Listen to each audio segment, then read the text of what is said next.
Hey guys, welcome back to the channel. Today we have the Skoda Slavia, and this is a key of the vehicle. The key looks basic and it's the same key, the flip key. You have minimal buttons. This is to lock, unlock, and this is to access the boot of the car. Let's start with the front profile of this car. So you get this Skoda logo, and front you get this, the vertical grille, and you have this chrome finish here, and you don't get any front parking camera. Here toward the side profile you get fog lights which are halogens, and there is some chrome finish here. You get indicator which is a bulb, and this is a headlight. This is a LED unit projector setup headlights, and you don't get any parking sensors as well at the front.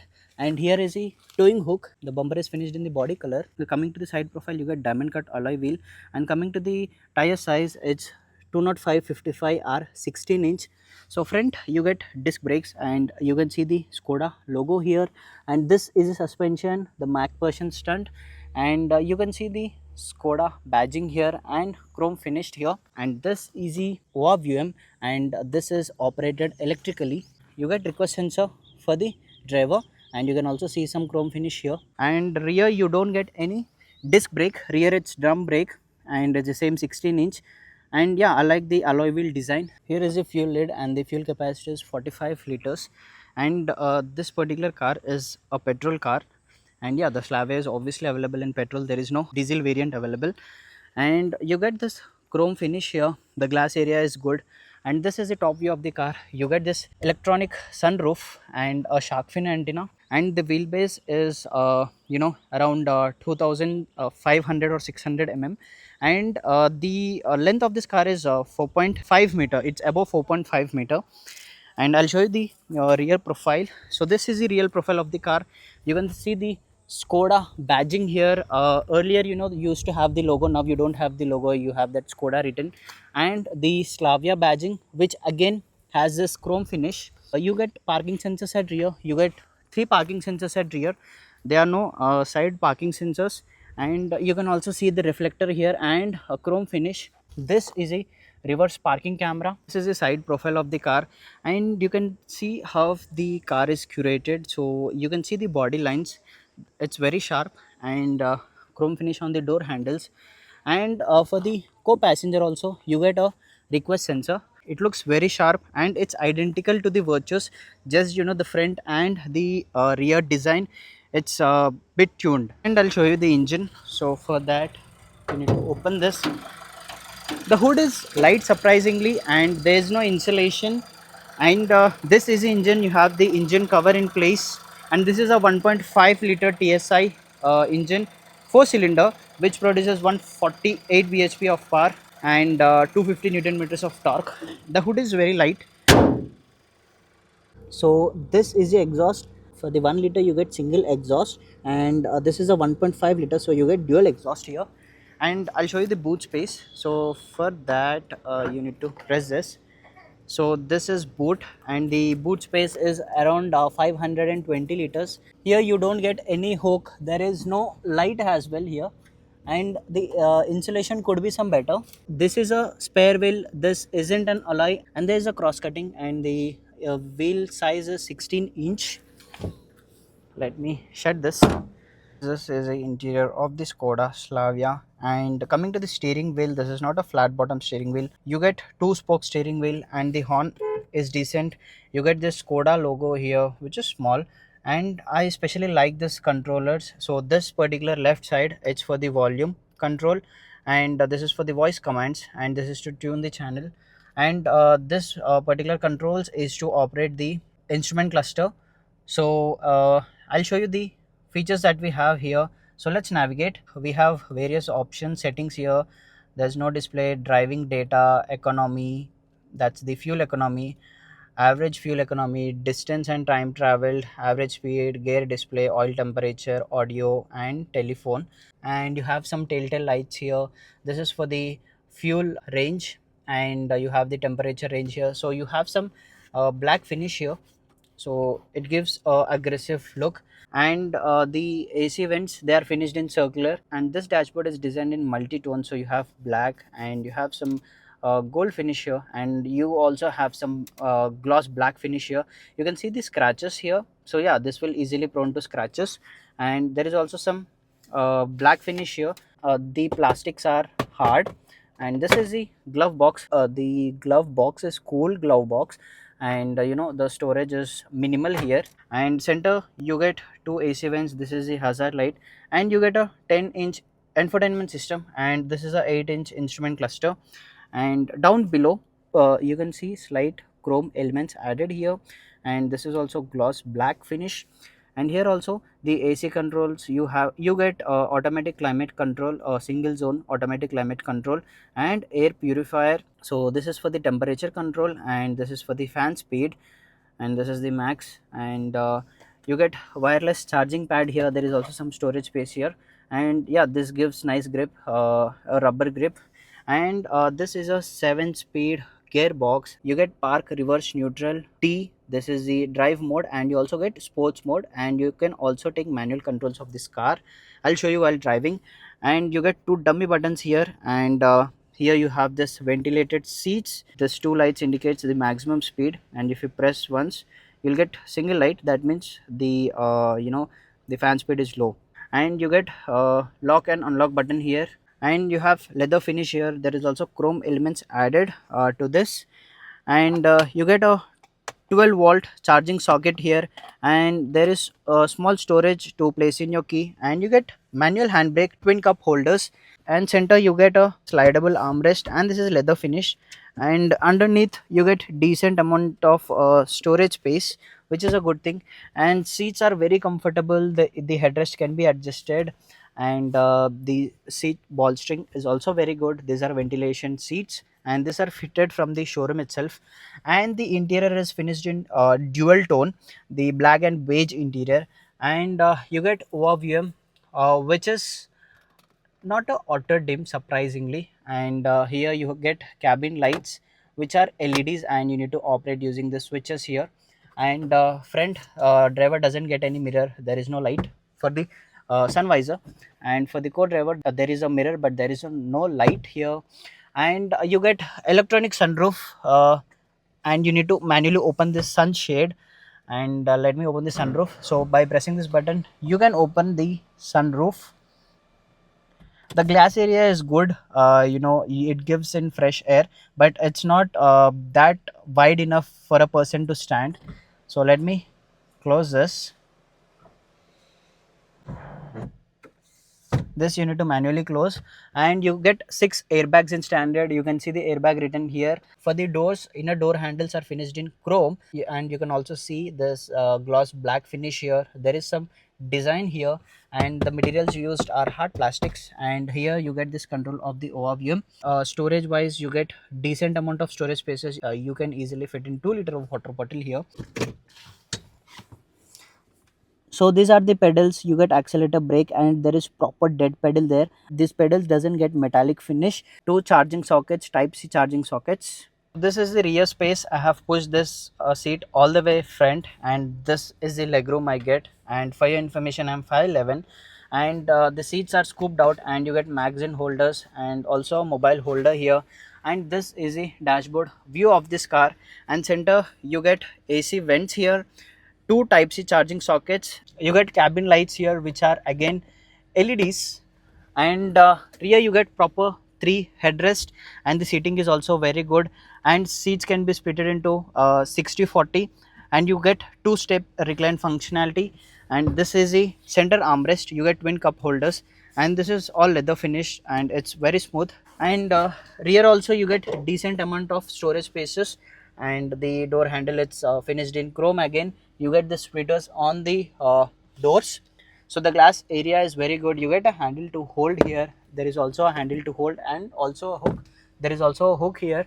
And front also you get handle to hold, but there is no hook. So you get manual height adjustment, and this is also adjusted manually. So for the top end you get electric seats, 6-way adjustable electric seats. The engine start stop button here, and there is also a chrome finish to this. And this is for the headlight controls and headlight leveler here. And this is the fuse box. These are the controls for the wipers, and this controls are for the indicators. Guys, this is a 10-inch infotainment system, and everything is touch here. So you get this traction button here and settings. So you have quick settings, system settings, car. So you can activate and deactivate the ESC here. You get light settings as well for the instrument cluster. You can also control the ambient lighting, and there are many controls here. So let's go back, and you get time and date, mirrors and wipers. So folding and when locking, so you can enable and disable this. Switch on automatic wipers, you can disable from here. So you get a lot of settings here, and also the tires, and this is for the factory settings. Let me go back, and you get this car dashboard wherein it will give the information of the fuel consumption, the time, the average speed, and the trip from the distance you started. And there is also vehicle status here. Let me go back to the settings home page. So you get music, and you get two subwoofers which gives good audio, and you also get navigation. So this supports wireless Android Auto and Apple CarPlay. So you can also install some applications here. Currently there's the Wi-Fi is not connected, so it's not showing anything. So you can connect your phone. This is for the Android Auto and Apple CarPlay. So yeah, this is very slick to use, and it provides some good information about the car, and the electronics. You can control the car electronics from here. So yeah, let's get driving. Hey guys, now I'm driving the Skoda Slavia. So this is in neutral, putting into drive mode D1. So you can see now the car is in D1. So left foot on the brake, revving the motor. So this doesn't rev because of this soft limiter. So let's launch this.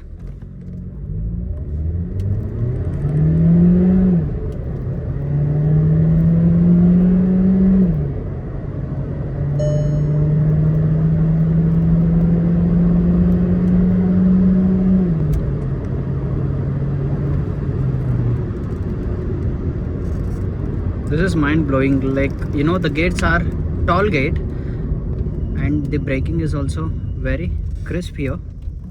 The suspension could be some stiffer here because this is a sedan car, and when you go on the small patches of roads, you can feel that the car has that bounciness.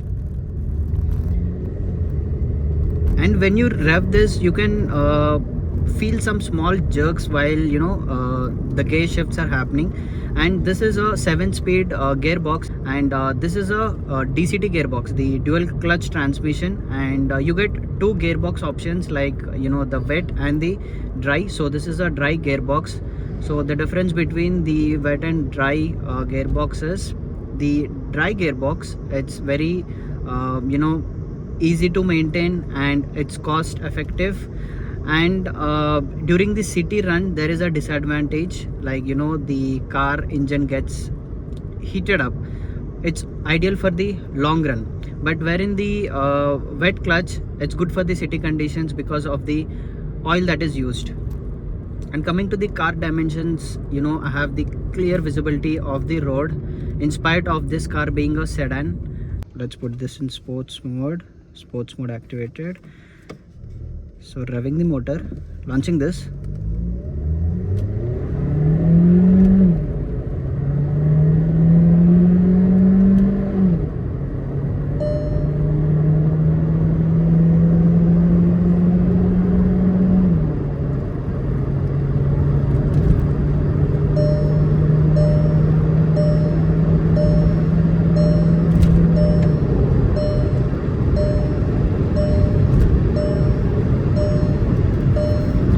So in the sports mode, you can feel the engine revs very hard, and you can feel the sound from the engine, but the performance is awesome. Like, there is not much difference between the sports and the dynamic mode, but the engine feels very aggressive in the sports mode. And the braking is very crisp. And they should have provided the rear disc brakes as well, because currently this only has the front disc brakes.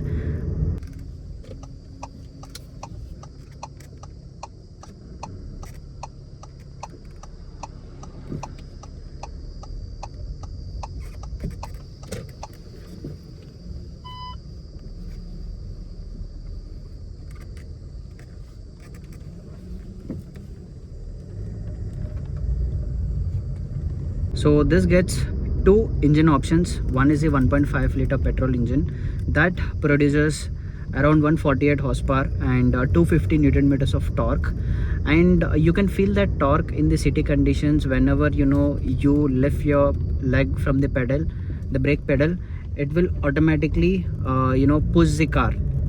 But when you're driving in the high speeds, you can feel that small jerk in the gearbox whenever it's shifting the gears, when it is shifting the gears. And the gears are short in the city range, and when you press hard on the throttle, you can feel like the gears are tall.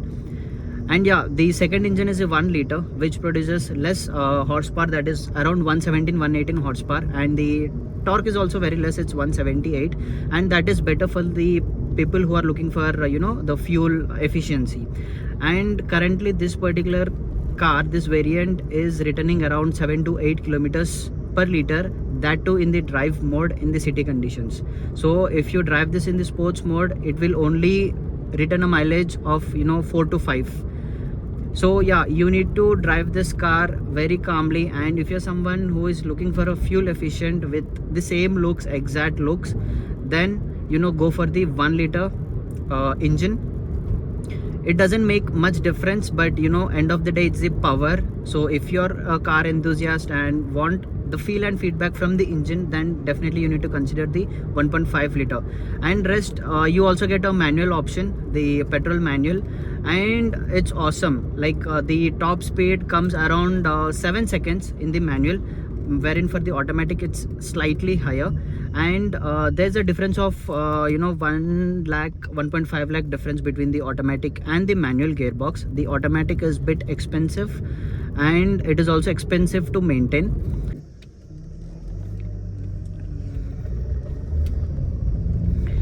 So guys, now let's drive this in the manual mode. So into manual, that is M1. So you can also take controls using the paddle shifters. So let's check if this automatically upshifts the gears. No, this is not upshifting the gears. So you need to manually do using the paddle shifters, or else the gearbox, and it takes its own sweet time, like 2 seconds 3 seconds to shift the gears, upshift the gears. But when you brake, it will automatically downshift based on the speed here. So now this is in the third gear, and it moved to second.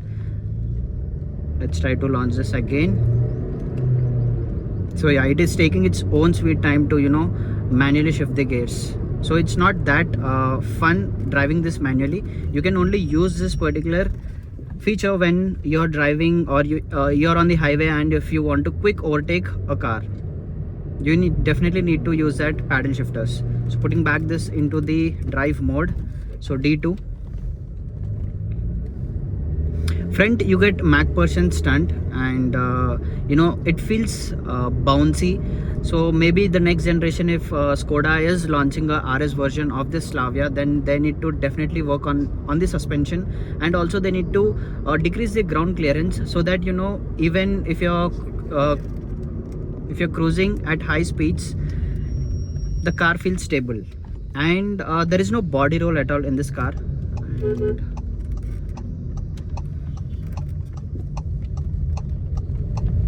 the steering is light on the lower speeds, and post you cross 80 100, you can feel little bit stiffness from the steering wheel, and it's good. It will give a great control to this car. So yeah, this is my vlog on the Skoda Slavia, and if you like this video, please subscribe to the channel, and also share this video, and comment what is your opinion on this car. See you on the next vlog. Bye.